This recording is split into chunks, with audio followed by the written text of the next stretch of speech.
most people think that sodas are the real culprit, but the truth is the drinks that we think are healthy, those that we take for energy, those that we give our children, some of those drinks are more damaging to health than the drinks that we know classically like sodas. So in today's video, we're going to talk about the drinks, right? The sweetened drinks that have shocking amounts of sugar, and particularly drinks that are enjoyed by people in the Caribbean. So welcome to my people who happen to be watching here live on TikTok. I'm actually recording this live for TikTok, couldn't do it live for YouTube. But anyway, I have 11 drinks for y'all, and I'm going to use a blackboard, or rather whiteboard here, to write them down so we can keep a running tally, and hopefully we can get through all 11 of them. And I have my trusty assistant here, Aaron, hi, my son, right? And you're going to welcome them too.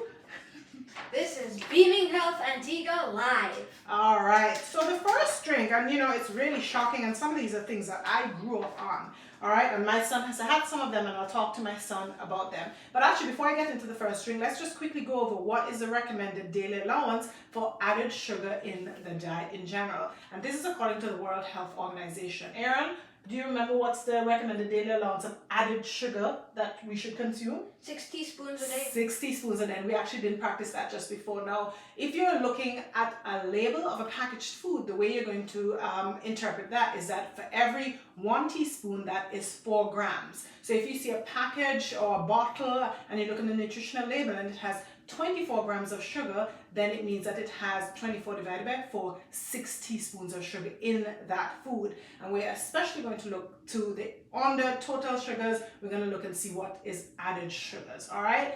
And so, as Aaron here said, the recommended daily allowance is 6 teaspoons or 24 grams of sugar. Anything above that is going to be approaching the danger zone. But as you're going to see from some of these drinks, they far surpass the daily allowance. And if you think about having more than one bottle or more than one can, you can see how quickly the daily allowance adds up, and then you can understand why we have such a problem with diabetes and chronic diseases in general, right? No less in the Caribbean. The Caribbean follows close behind North America and developed countries in general in terms of incidence of diabetes, all right? So the first thing I'm going to talk about here is, oh, my thing dried out.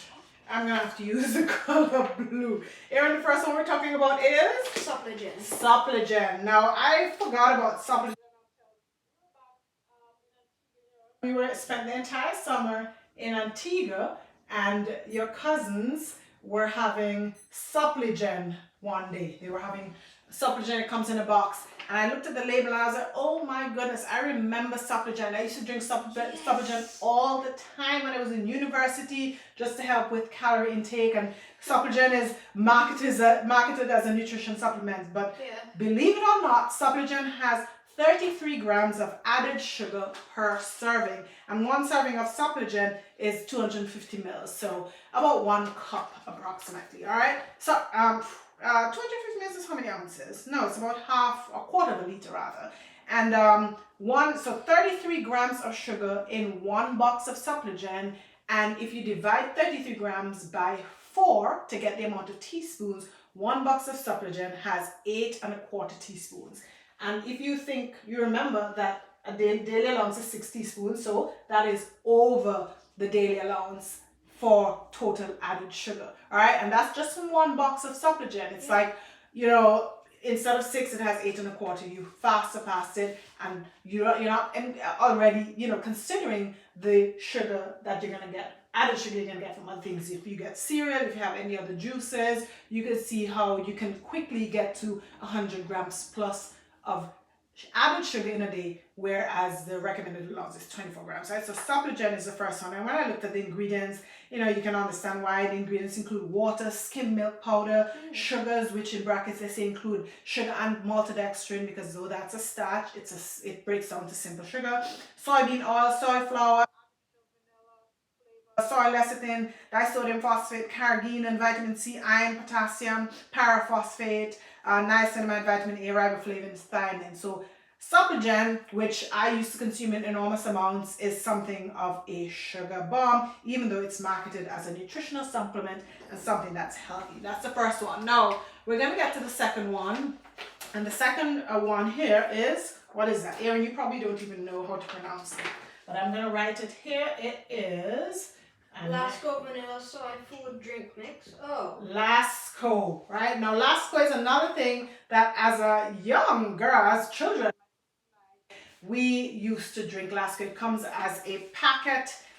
It's a powder, and essentially you mix the powder, the serving, in some water, and you shake it up, and we serve it with ice or cold. And on a hot summer day when we're home during the summer holidays, we would enjoy cold Lasco in a variety of flavors.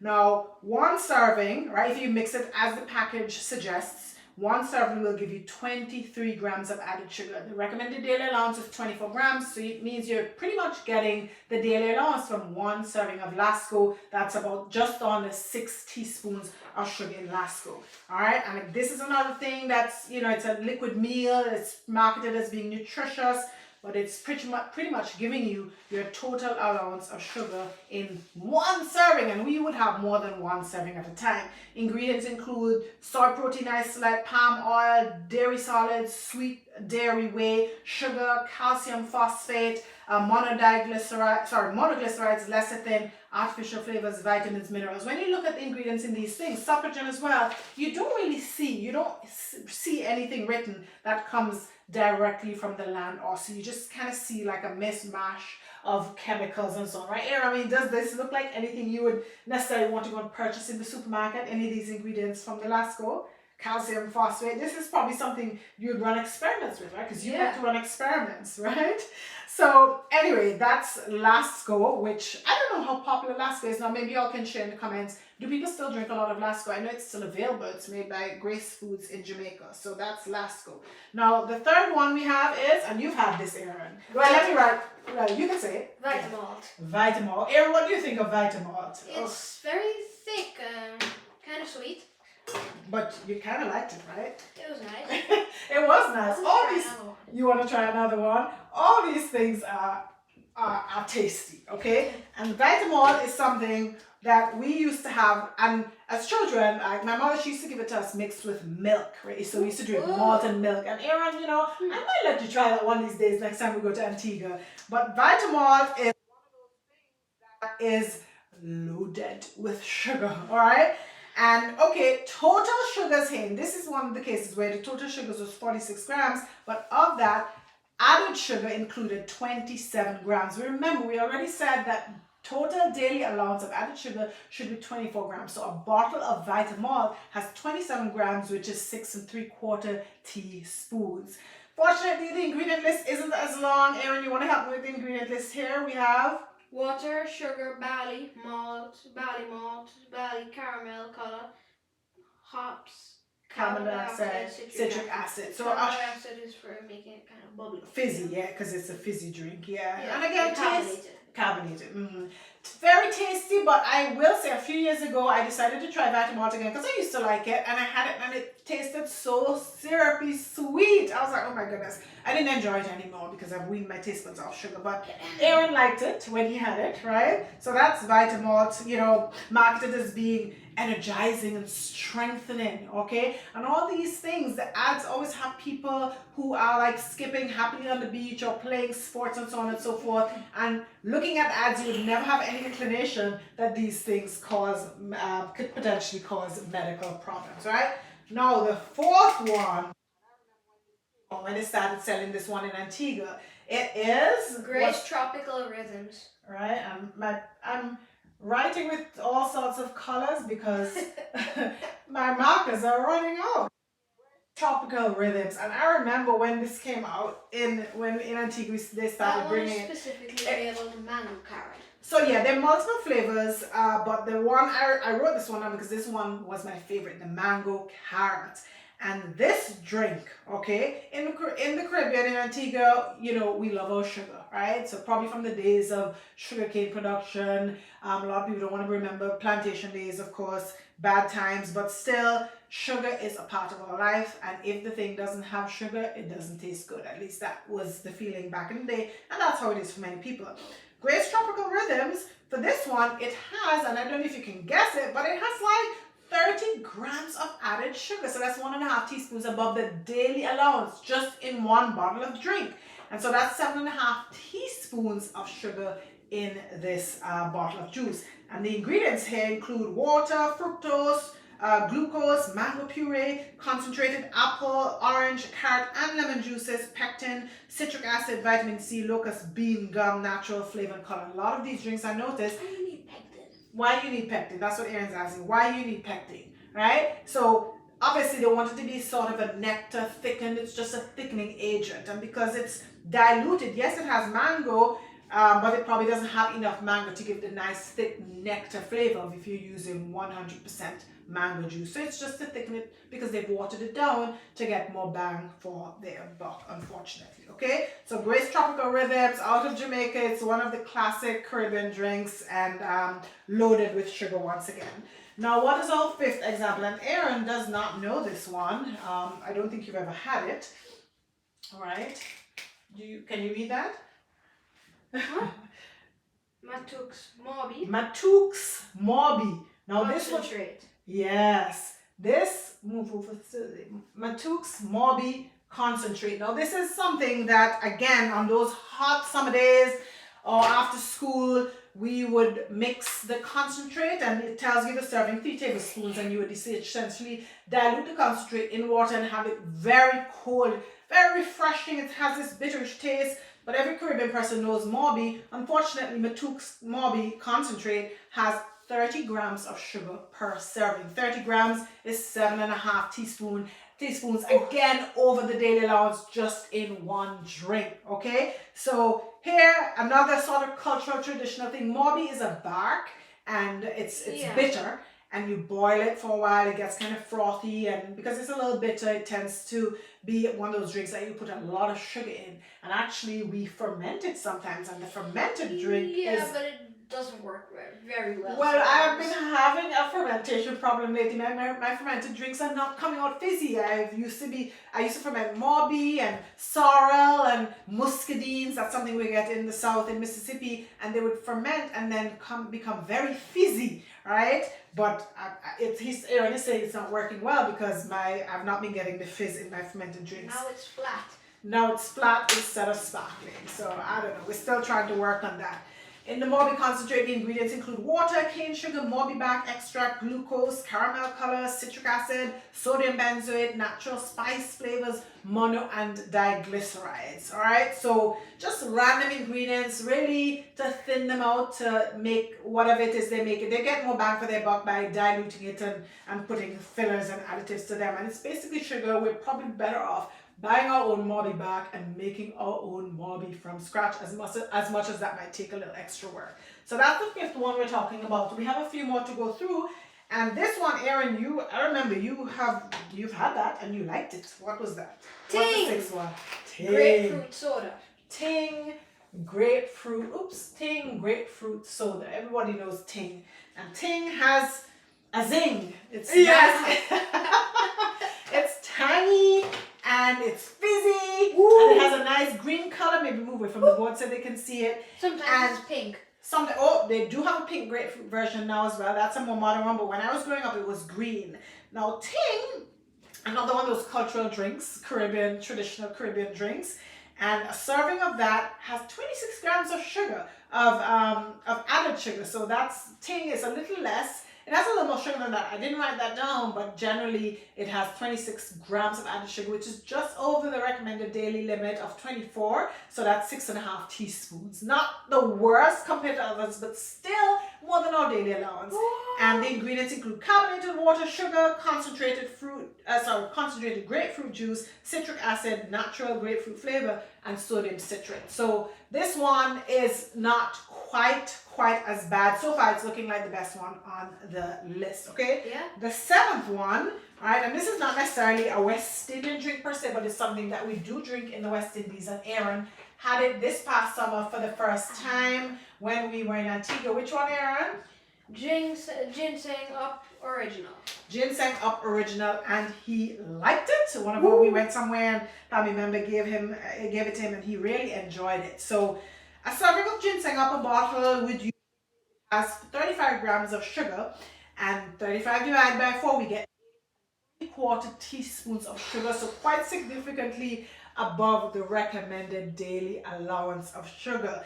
Again, daily allowance is 24 grams. So all these things, just in one sitting, you're getting your more than the total daily allowance just in one go from a drink, not even from food with other macronutrients like protein and fat. You're just getting straight sugar right there, okay?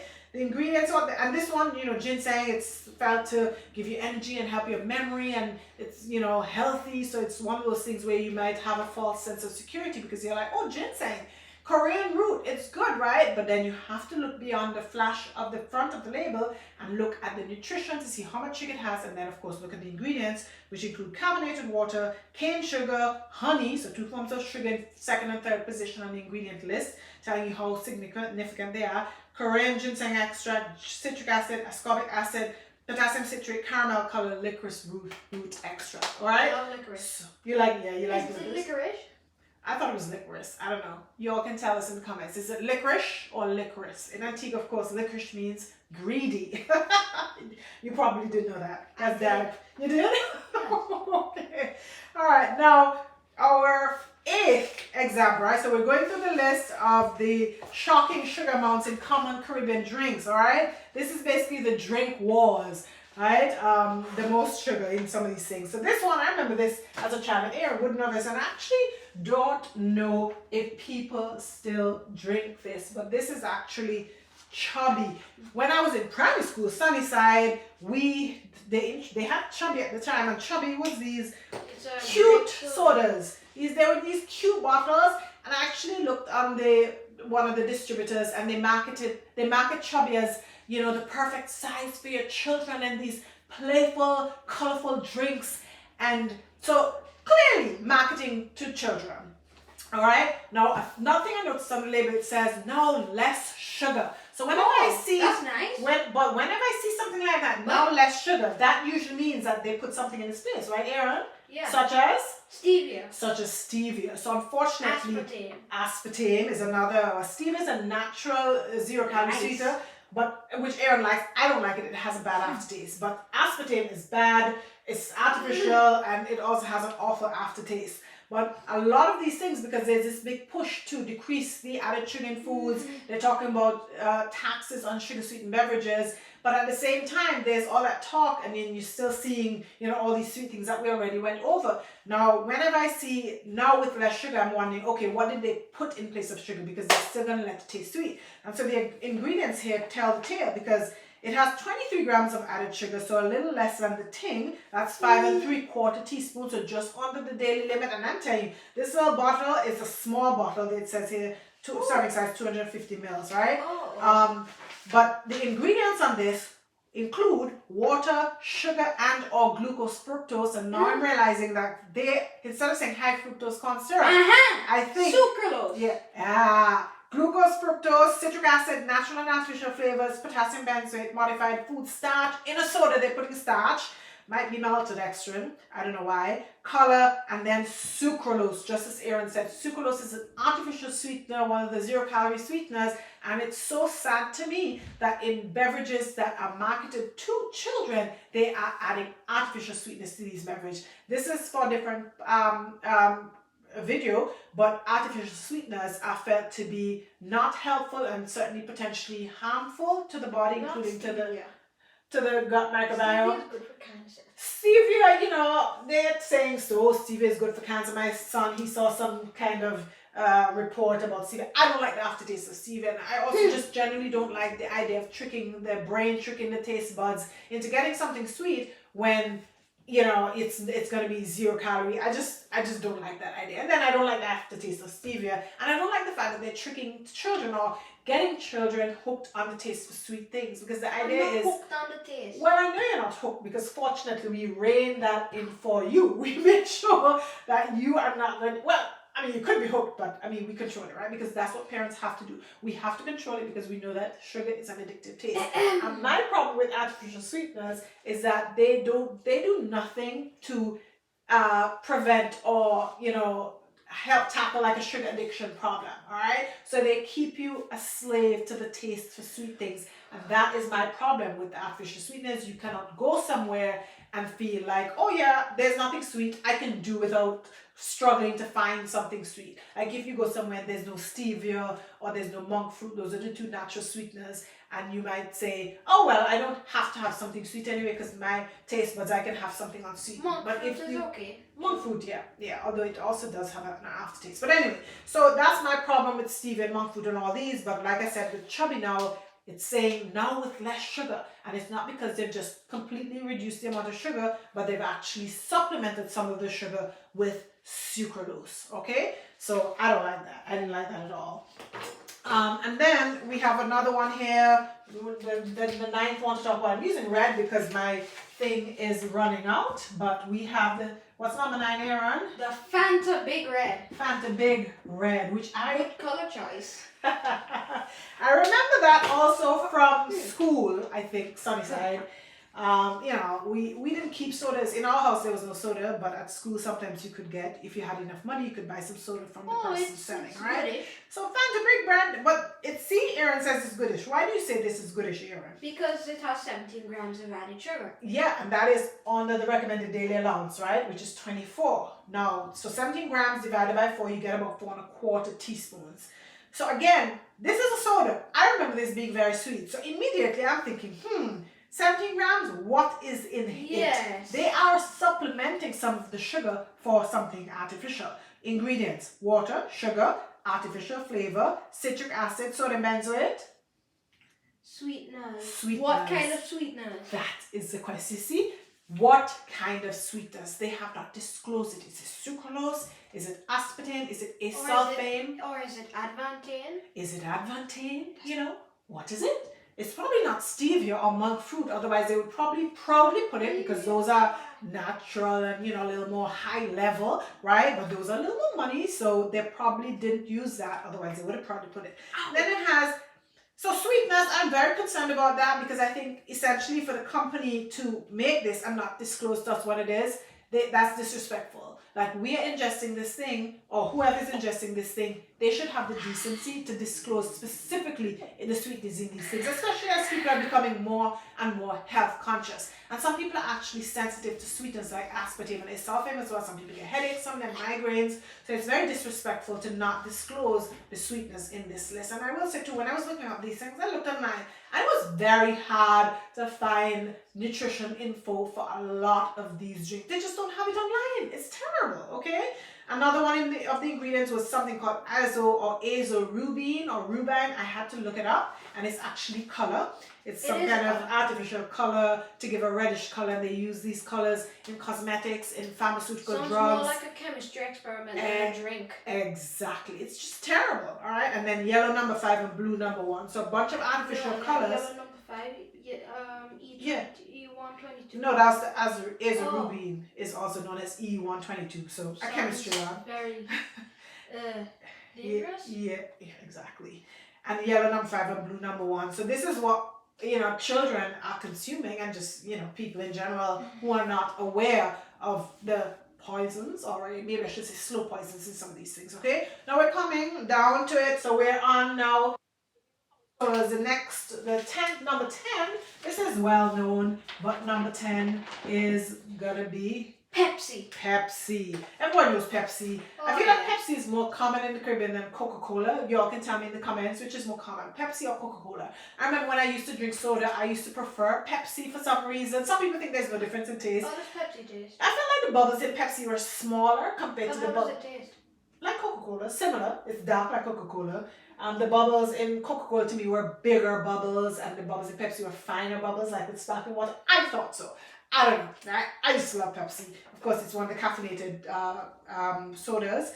And Pepsi, oh my goodness, like the added sugar in this one, right, is in one can, 12-ounce can. It's pretty significant, right, Aaron? 41 grams of added sugar in one can of Pepsi Cola, right? One can, so 41 teaspoons, that's an easy calculation.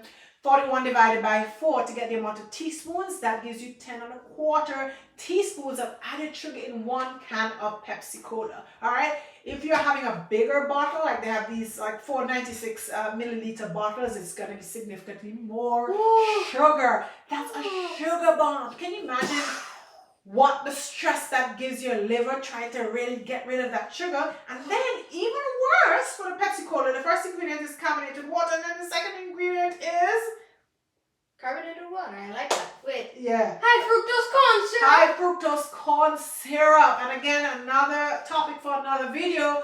But high fructose corn syrup is more stressful. It's more taxing on your liver than regular sugar, just because fructose acts like alcohol, except for not making you drunk, right? But in terms of what it does to the liver, it is very taxing on it. Okay, only the liver can metabolize fructose. So high fructose corn syrup here, and then caramel color, sugar, phosphoric acid, which is like a chemistry lab again. Yeah. And you can use that for experiments with safety, of course. And then it has caffeine, citric acid, and natural flavor. So Pepsi is one of the worst ones so far, but I guess we saved the best for last, maybe the best or the worst for last. And our last one, which is one of those kind of classic Caribbean drinks, right? This is, let me see the proper name. Yes, this one. And I remember this. I've had this before. Let's write this here. Solo Cola Champagne. Solo Cola Champagne. And that drink, I'm telling you, I remember it. And it is sweet. And all these things taste sweet. They taste similarly sweet. They have all the artificial. No, it's sweet. It doesn't sound sweet. Cola champagne, but the added sugar in Solo, you know, they sell it all in Caribbean, is 51 grams. Can you imagine a bottle? We thought Pepsi Cola was bad with 41 grams of sugar, 10 and a quarter teaspoons. But the Solo Cola champagne has 12 and 3/4, so almost 13 grams of added sugar in a bottle of Solo Cola champagne. All right, that's just poison. That's just poison. Okay, and you know, yeah, culturally, and it's made in the Caribbean and you know Trinidad, and you might think, oh, let's support our own and so on and so forth. Must be the final punch. That is the final punch. The final punch in the liver. The final punch to the.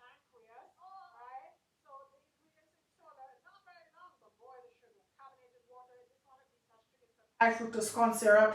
It has citric acid. It has artificial flavor. It has FDNC, red number 40. So just an awful, just a big sugar bomb, right? 51 grams of sugar. A nuclear sugar bomb. Yeah, and you know these are things I grew up on. Like going to school, went to Sunnyside. You know, you had sodas. Like it was a big treat. We didn't keep these things in the house.